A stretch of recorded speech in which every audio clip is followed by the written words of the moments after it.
ओम नमो भगवते वासुदेवाय। ओम नमो भगवते वासुदेवाय। ओम नमो भगवते वासुदेवाय। नारायण नमस्कृत्य नरं चैव नरोत्तमं देवीं सरस्वतीं व्यासं ततो जयति भागवत सेवया भगवती उत्तम श्लोके भक्ति भवति शमं करोति वाचालं गङ्गायते गिरिं यत्कृपातमः वन्दे श्रीगुरु दीनतारिणं परमानन्दमाधवस्य चैतन्येश्वरम्। ओम ज्ञानतिमिरन्धस्य ज्ञानगणशलाकया चक्षुरुन्मीलितं येन तस्मै श्रीगुरुवे नमः। जय श्री कृष्ण, जय श्री गुरुदेव। हरे कृष्ण। श्रीमद् भागवतम 6வது ஸ்கந்தம் 13வது அத்தியாயம். இந்திரன் தன் பாவ விளைவுகளினால் துன்புறுவார். செஞ்ச பாவம் என்னென்ன, அதனால என்னென்ன கஷ்டப்படுறான் அப்படின்ட்டு நம்ம இந்த அத்தியாயத்தை பார்க்கப்படும். சுகதேவ கோஸ்வாமி பரீட்சித் மகாராஜ் சொல்லிட்டு இருக்காரு, விருத்தாசுரன் கொல்லப்பட்டதுக்கு அப்புறம் அங்க இருந்த அனைத்து, ஏன்னா இந்திரனை தவிர மற்ற அனைத்து தேவர்கள், அது 3 லோகத்தை சேர்ந்தவா எல்லாரும் அவங்கவுங்க இருப்பிடத்துக்கு போயிட்டாங்க. முக்கியமா நம்ம பார்த்தோம் அப்படின்னா, அதாவது அனைத்து தேவர்கள், முனிவர்கள், பித்ருலோகத்தில் இருந்தவா, பூலோகத்தில் இருந்த வாசிகள், அசுரர்கள், அப்புறம் பிரம்மா சத்தியலோகத்துக்கு, சிவன் கைலாசத்துக்கு, ஸோ இப்படி பித்திருக்கள் பித்ருலோகத்துக்கு, இப்படி அனைத்து தேவர்களும் எல்லாரும் என்ன பண்ணாங்க, அவங்கவுங்க வசிப்பிடத்திற்கு திரும்பியாச்சு. ஆனா இந்திரன் மட்டும் போகவே இல்லை. ஆனா இந்திரன் கிட்ட அவங்க யாரும் எதுவும் பேசாம எல்லாம் அப்படியே கிளம்பி போயாச்சு. நான் இந்திரன் அப்படியே சோகத்துல உட்கார்ந்துட்டு இருக்காங்க. காரணம் என்ன அப்படின்னா, சொன்ன உடனே பரீட்சித் மகாராஜ் கேட்கிறாரு, எதுக்காக இந்திரன் எதுக்காக வருத்தப்பட்டு உட்கார்ந்துட்டு இருக்காங்க அப்படின்னு அவர் ரொம்ப ஆவலா கேட்கிறாரு. அதான் இப்ப விருத்தாசுரனே கொண்டாச்சு, அனைத்து தேவர்களும் ரொம்ப சந்தோஷம் அடைஞ்சாங்க இல்ல, ஆனா இந்திரன் மட்டும் ஏன் துக்கம் அடைஞ்சாங்க அப்படின்னுட்டு என்ன சொல்றாங்க அப்படின்னா,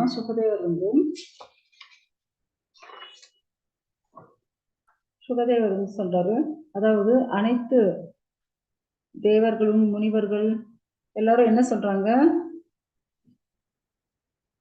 விருத்தாசுரனுடைய உடம்பு அவ்வளவு பெருசு, ரொம்ப பிரம்மாண்டமான அசுரனாக இருந்தான், அவனால தொல்லை வரும் அப்படின்னுட்டுதான் அவனை கொல்ல சொன்னாங்க. ஏற்கனவே விஸ்வரூபனை கொன்னு என்ன ஆயிடுச்சு, அந்த பாவம், அந்த பிரம்மஹத்தி தூஷன், பிராமணன் மற்றும் குரு இல்லையா, அவனை கொண்டதுனால வந்த அந்த பாவ விளைவுகள் மாட்டின்று என்ன பண்ணாங்க, அந்த பிரம்மஹத்தி தூஷத்தை, அந்த பாவத்தை எல்லாமே குவார்டர் கால் பகுதி பெண்களுக்கு, நிலத்துக்கு, மரத்துக்கு, நீருக்கு அப்படின்னுட்டு அனைத்தையும் கால் பகுதியை பிரிச்சு கொடுத்தாச்சு. திரும்பவும் இந்த விருத்தாசுரனை, விஸ்வரூபனை கொன்ன பாவத்தையே பிரிச்சு கொடுத்தாது கஷ்டப்பட்டேன். 1 வருஷம் கஷ்டப்பட்டு அதுக்கப்புறம் 4 பேருக்கு பிரிச்சு கொடுத்தேன். இப்ப விருத்தாசுரனையும், அவனும் ஒரு பிராமணன் இல்லையா, அவனை கொன்னாலும் திரும்ப எனக்கு பாவம் வருமே, நான் என்ன பண்றது, நான் எப்படி கொள்றதுன்னு தான் முதல்ல இந்திரன் கேட்டிருக்கு. அப்ப முனிவர்கள் எல்லாம் என்ன சொல்றாங்க அப்படின்னா, அதுக்கு என்ன, உனக்கு மங்களம் உண்டாகட்டும், நீ அதெல்லாம் பயப்படாத, அதாவது நீ என்ன பண்ணு, அவனை கொன்னுடு, அதுக்கப்புறம் உனக்காக நாங்க அஸ்வமேத யாகம் பண்றோம், அப்புறம் அந்த பாவம் எல்லாம் போயிடும் அப்படின்னுட்டு முனிவர்கள் எல்லாம் என்ன பண்றாங்க, இந்திரனை உற்சாகப்படுத்திருக்காங்க முதல்ல. அப்படி உற்சாகப்படுத்தவே தான் என்ன ஆயிடுச்சு, ஓகே இவங்க எல்லாம், அதாவது பகவானை நினைச்சு என்ன பண்ணலாம், பகவானை நினைச்சு பகவானுக்காக நம்ம அஸ்வமேத யாகம் பண்ணோம் அப்படின்னா, அந்த நாராயணரை திருப்தி அடைஞ்சாருன்னா அனைத்து பாவங்களும் போதும், நீ விருத்தாசுரனை கொண்ட பாவமும் உன்னை விட்டு போயிடும், கவலைப்படாத, நான் உங்களுக்கு அஸ்வமேத யாகம் பண்ணி கொடுக்குறோம் அப்படின்னுட்டு யாரு சொன்னது, முனிவர்கள் எல்லாம் சொல்றாங்க. என்ன சொல்றாங்க, முக்கியமா பிராமணர்களையோ, பசுவையோ, இல்ல தாய் தந்தையோ, குருவையோ யாரை கொன்னாலும் சாட்சாத் பகவான் நாராயணனுடைய புனித நாமத்தை ஜெபிச்சாலே போகும், எல்லா பாவ விளைவுகளும் அவங்களை விட்டுட்டு போயிடும். அப்படி இருக்க சூத்திரர்கள், மற்ற தாழ்ந்த சண்டாளர்கள், நாயை தின்னும் சண்டாளர்கள், இவங்க எல்லாமும் ஆக்சுவலி நீ வந்து ஒரு பெரிய பக்தன், அவங்க எல்லாமே விடுபட முடியும். அப்படியாப்பட்டவங்களே பகவானுடைய நாமத்தை சொன்னா விடுபட முடியும், தாழ்ந்த குலத்துல இருக்கவங்க. ஆனா நீயே ஒரு பக்தன், அப்படி இருக்கும்போது நீ வந்து அசுமேத யாகம் பண்ணா உனக்கு அந்த பாவம் எல்லாம் போயிடும், அதனால கவலைப்படாத. ஏன்னா நீ பக்தன் இல்லையா, உன்னால பகவான் வந்து சந்தோஷப்படுவாரு. அதனால நீ என்ன பண்ண, நேரமா விருத்தாசுரனை கொன்னுடு அப்படின்ட்டு இந்திரனுக்கு அப்ப அவங்க உற்சாகப்படுத்திருக்காங்க. கொன்னுடு கொன்னுடுன்னு. சரின்னுட்டு தான், சரி இவங்க எல்லாரும் கிட்ட சொல்றாங்க அப்படின்னுட்டு தான் என்ன பண்ணியாச்சு, அவர் வந்து இப்ப விருத்தாசுரனா கொன்னாச்சு. ஆனா அவருக்கு மனசுல என்ன இருக்கு, இப்ப விருத்தாசுரன் ஒரு பிராமணன் மட்டும் கிடையாது, அவர் ஒரு பக்தனும் அப்படின்னுட்டு அவருக்குள்ள மனசுக்குள்ள இருக்கு. சுகதேவ கோஸ்வாமி வந்து சொல்றாரு, இந்த முனிவர்களுடைய வார்த்தையை கேட்டு முனிவர்கள் தூண்டுதலால இந்திரன் என்ன பண்ணியாச்சு, விருத்தாசுரனை கொன்னாச்சு. ஸோ விருத்தாசுரன் ஒரு பிராமணன், அதனால இப்ப பிரம்மஹத்திய தோஷம் இந்திரனுக்கு வந்துடுச்சு. எப்படி வந்திருக்கு அப்படின்னா,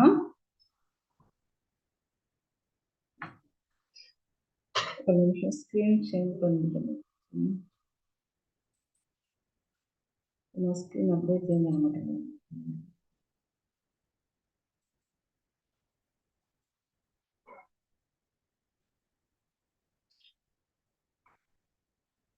ஏன்னா இந்திரனுக்கு வந்து சந்தோஷமே இல்லை, ஒரு கவலையோட இருக்கு. ஏன்னா பக்தனை கொண்டுட்டுமே, ஒரு பிராமணனை கொண்டுட்டுமே, அந்த கவலை வேற இருக்கு. முக்கியமா அவர் வந்து ரொம்ப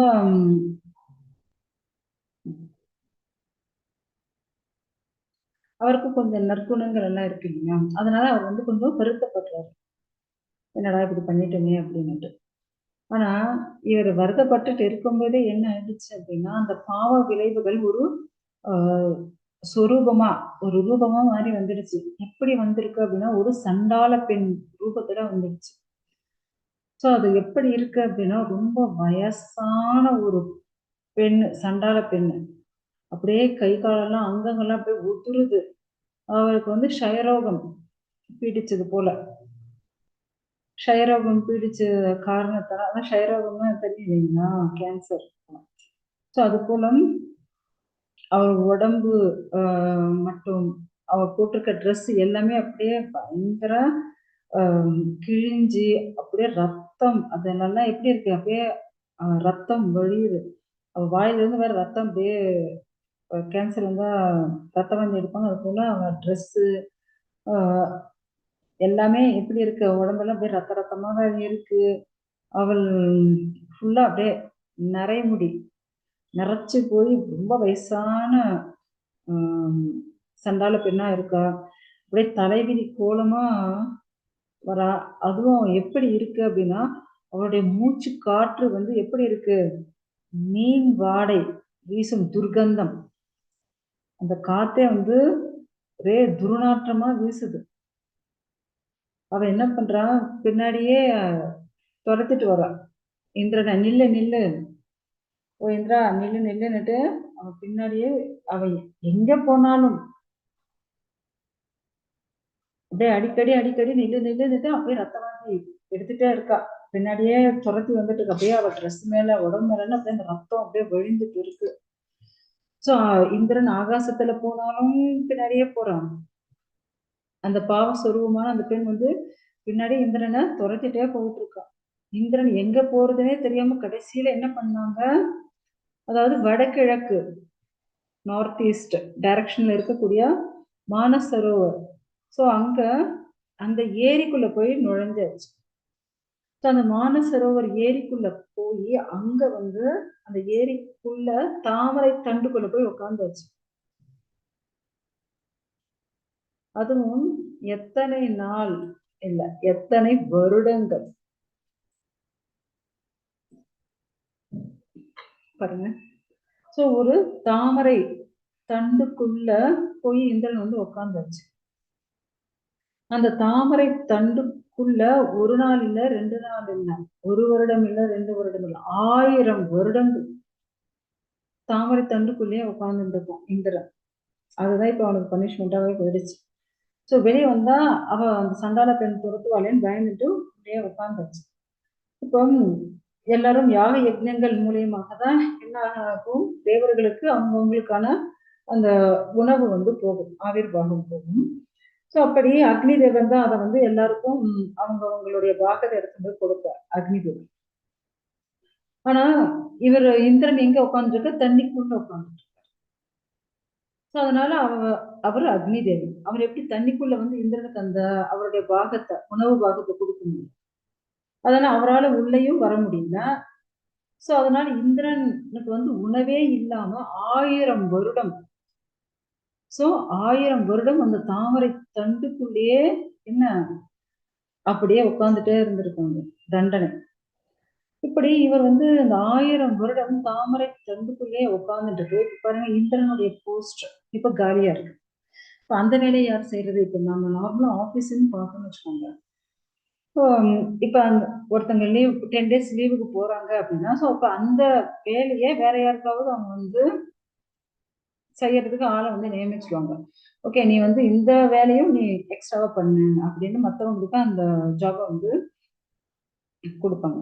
ஸோ அது போல இப்ப இந்திரனுடைய வேலையை செய்யறதுக்கு யாராவது வேணும் இல்லையா?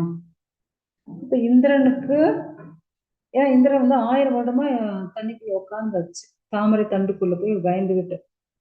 இப்ப 1000 வருஷம் இந்திரனுடைய வேலையை செய்யறதுக்காக என்ன பண்றாங்க அப்படின்னா, அதாவது அறிவும் தவமும் யோக பலமும் வாய்ந்த நபூஷனை வந்து தேவர்கள் வந்து அழைச்சிட்டு வராங்க. முக்கியமா இங்க வந்து தேவர்களுக்கு ஒரு பிரச்சனை அப்படின்னா என்ன பண்ணுவாங்க அப்படின்னா, ஒண்ணு சூரிய குலத்துல இருக்கிறவங்கள கூப்பிடுவாங்க, இல்லைன்னா சந்திர குலத்துல இருக்கிறவங்கள கூப்பிடுவாங்க. சோ இப்ப என்ன பண்ணிருக்காங்க, அவங்க சந்திர குலத்துல இருக்கிற நகுஷனை கூப்பிட்டுருக்காங்க. இந்த நகுஷன் யாரு அப்படின்னா, பிரம்மாவுடைய மகன் அத்திரி, அத்திரியோட மகன் சோமன், சோமனுடைய மகன் புதன், புதனுடைய மகன் புரூரவஸ், புரூரவஸுடைய மகன் ஆயு. சோ இந்த ஆயுவுடைய மகன், ஆயுக்கு வந்து 5 மகன்கள், அதுல முதல் மகன் தான் நகுஷன். நகுஷனுக்கு 6 மகன்கள், அது யதி, யயாதி, சம்வாதி, ஆயாதி, வியாதி, கிருதி அப்படின்னுட்டு. சரி, இந்த நகுஷனை பற்றி நம்ம 9வது ஸ்கந்தம் 17வது அத்தியாயத்துல ரொம்ப டீட்டெயிலா நம்ம வந்து பார்ப்போம். ஸோ அப்ப அவங்களுடைய ஸ்டோரியை பார்க்கலாம். இப்ப நம்ம இதுல போகலாம். ஸோ இங்க வந்து நகுஷன் என்ன பண்றாங்க அப்படின்னா, ஸோ அவனுக்கு வந்து நல்ல தவ வலிமை எல்லாம் தான் இருக்கு. ஆனாலும் என்ன பண்றாங்க, அகங்காரம். அகங்காரம் வந்தா என்ன ஆகும்? கஷ்டம் தானே அவங்களுடைய வாழ்க்கை. ஸோ அது போல அகங்காரத்தால இந்த நகுஷன் என்ன பண்றாரு அப்படின்னா, இந்திராணி மேல ஆசைப்பட்டார். இப்போ நான் வந்து இப்ப இந்திரனுடைய போஸ்ட்ல உட்கார்ந்துட்டு இருக்கேன். இந்திரனுடைய போஸ்ட் நான் இருக்கும்போது இந்திரனுடைய மனைவியா இருக்கக்கூடிய இந்திராணி எனக்கு தானே சொந்தம். ஸோ அதனால இந்திராணி அனுபவிக்கிறதுக்கு ஆசைப்படுறான். அதனால இந்திராணி வந்து என்னடா இது, இவங்க இப்படி வந்து தப்பான உறவை வந்து கேட்கறாங்க, என்ன பண்றதுன்னு யோசிக்கிறாங்க. உடனே அறிவுரைகளின் பிரகாரம் அவங்க என்ன பண்றாங்க, சரி ஓகே, இப்ப இவருடைய தேவை வந்து இந்திரலோகத்துக்கு தேவை. அதனால என்ன பண்ண, நீ இப்படி ஒரு சொல்லு அவங்க வந்து வளர்ப்பாங்க. அதாவது என்ன அப்படின்னா, சப்த ரிஷிகள் இருக்காங்களா, சப்த ரிஷிகள் உங்களை பல்லக்கள் எடுத்துட்டு வந்தாங்க அப்படின்னா, ஸோ நான் வந்து உங்களை அக்செப்ட் பண்ணிக்கிறேன், நான் உங்களோட சங்கத்துல இருக்கேன் அப்படின்ட்டு அவங்க வந்து சொல்லிடுறாங்க. ஸோ உடனே நகுஷனுக்கு அவளை அடையணும்ன்ற ஆசையில என்ன பண்றான், சப்த ரிஷிகளையும் பல்லக்குல தூக்கிட்டு போக சொல்றான் இந்திராணி கிட்ட. ஸோ சப்த ரிஷிகளும் பாருங்க, 7 ரிஷிகள் எவ்வளவு சிரேஷ்டமான ரிஷிகள். ஸோ இப்படி சப்த ரிஷிகள்ல அதுல ஒருத்தர் யாரு அப்படின்னா அகஸ்தியர். அகஸ்தியர் ஆக்சுவலா பாத்தீங்க அப்படின்னா அவர் கொஞ்சம் நார்மல் ரிஷிகளோட கொஞ்சம் குள்ளமா இருப்பாரு. ஸோ அதனால என்ன ஆகுது அப்படின்னா, கொஞ்சம் போகிறதுக்கு லேட் ஆகும். மீதி பேரால கொஞ்சம் ஹைட்டா தூக்கின்றோம், இவர் கொஞ்சம் குள்ளமா. ஸோ மிஸ்பேலன்ஸ், வெயிட், ஹைட்டு கம்மி அப்படி இருக்கு இல்லையா? ஸோ அதனால எடுத்துட்டு போகும்போது கொஞ்சம் மிஸ்பேலன்ஸ் ஆகுது. அதனால அதாவது சமஸ்கிருதத்துல சர்வ சர்வன வேகம் வேகம், சீக்கிரம் சீக்கிரம் சீக்கிரம் சீக்கிரம் போங்க அப்படின்னு சொல்லுவோம் இல்லையா? ஸோ ஒரு பெண்ணை தப்பான உறவுல அடையிறதுக்கு சீக்கிரம் சீக்கிரம் போங்கன்னுட்டு என்ன பண்ணிட்டு இருக்கான், சர்ப சர்ப சர்ப சர்ப அப்படின்னு வந்து அவங்க வந்து சீக்கிரம் போங்கன்னு இது பண்ணிட்டு இருக்கான், சொல்லிட்டு இருக்கான்.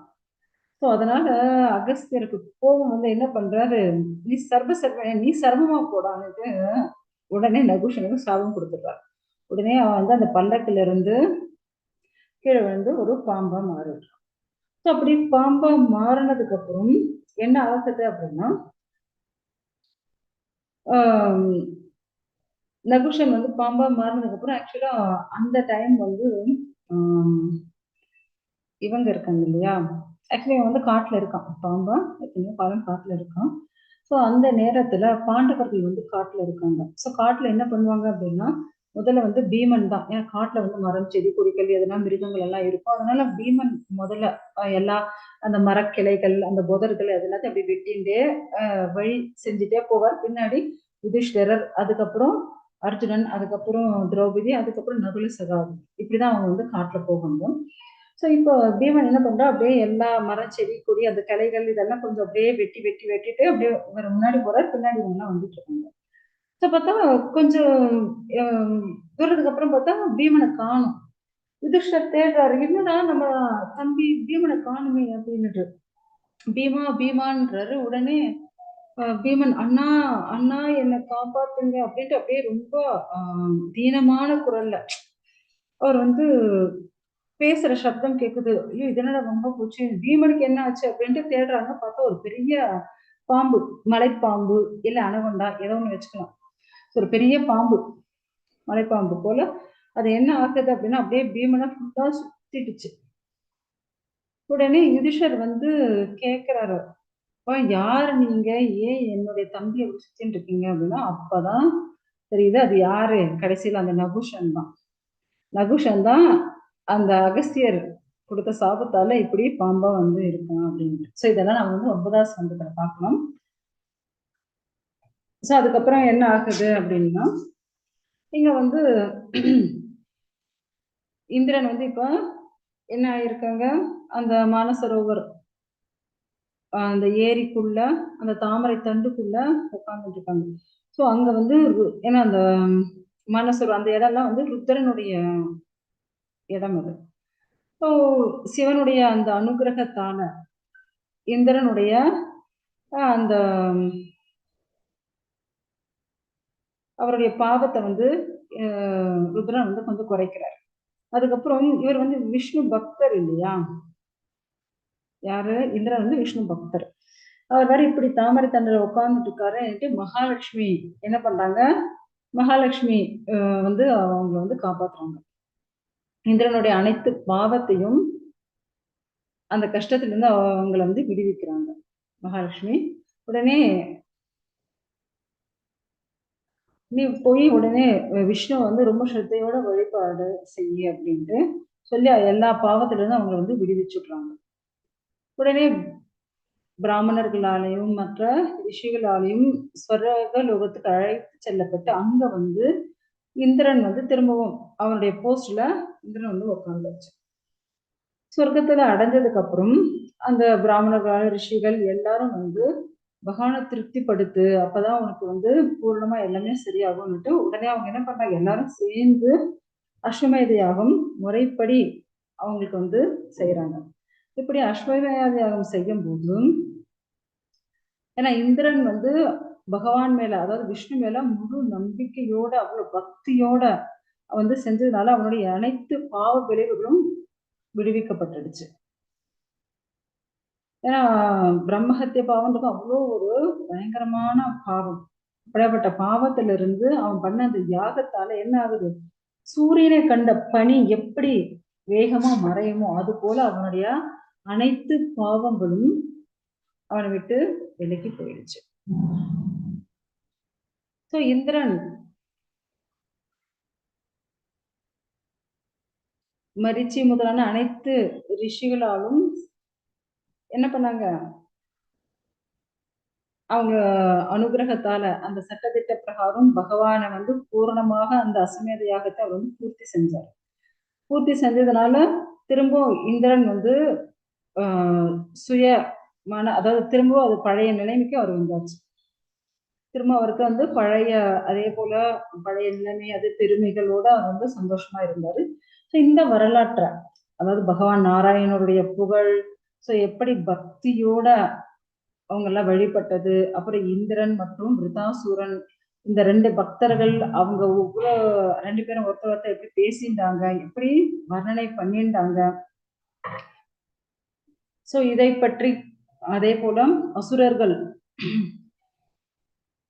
அவங்க வந்து அந்த போர்ல எப்படி செயல்பட்டாங்க, இந்த அனைத்து விஷயங்களையும் யார் ஒருத்தவங்க வந்து கேக்குறாங்களோ, இந்த வரலாற்றை யார் ஒருத்தவங்க கேக்குறாங்களோ, யார் ஒருத்தவங்க படிக்கிறாங்களோ அவங்க புத்திமான்கள்.